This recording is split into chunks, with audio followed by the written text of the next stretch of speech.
Wika ni nanay, ang diploma ko raw ang pinakamagandang kwintas na isusuot niya. Si tatay naman, ang toga ko raw ang pinakamarangal na balabal na ititira niya sa kanyang alaala. Ako ang kanilang bituin. Ang liwanag na tatapos sa dilim ng aming kahirapan.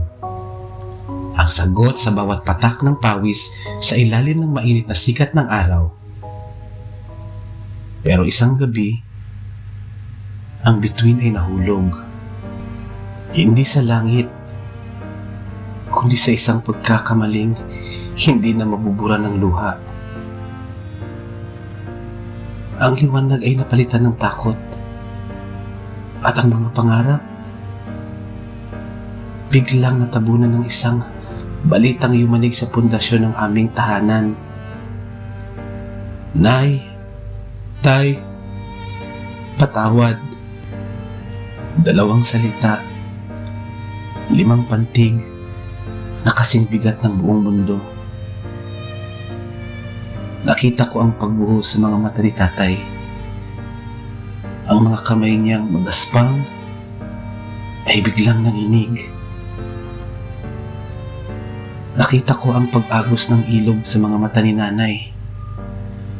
Mga luhang hindi para sa kanya, kundi para sa pangarap na tila ninakaw ko sa kanya. Binigo ko kayo, ang uniformeng planchado. Pinilitan ko ng maluwag na damit para itago ang katotohanan. Ang mga aklat na dapat ay binabasa, napalitan ng mga tanong na walang kasagutan. Ang entablado na dapat ay lalakaran ko sa marchang may musika ay naging pasilyo ng ospital na puno ng kaba at pag-iisa. Masakit makitang ang pagmamalaki niyo sa akin ay naging bulong-bulungan sa kapitbahay. Ng anak ko, matalino yan, ay naging sayang naman ang batang yan. Patawad dahil naging sayang ako sa paningin ng iba at naging sugat ako sa puso ninyong dalawa. Ngunit sa gitna ng aking pagkakamali, doon ko nakita ang tunay na kulay ng inyong pag-ibig. Kahit bigo, hindi niyo ako tinalikuran. Kahit galit, hindi niyo ako hinayaang lumaban ng mag-isa.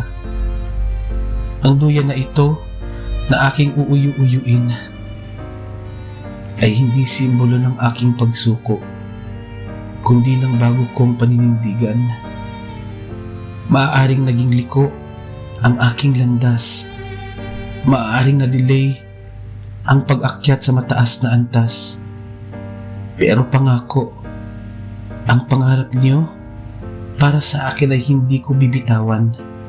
Hindi man ako ang anak na perpektong sumusunod sa inyong plano. Magiging ina ako na gagawin ang lahat para sa apo ninyo.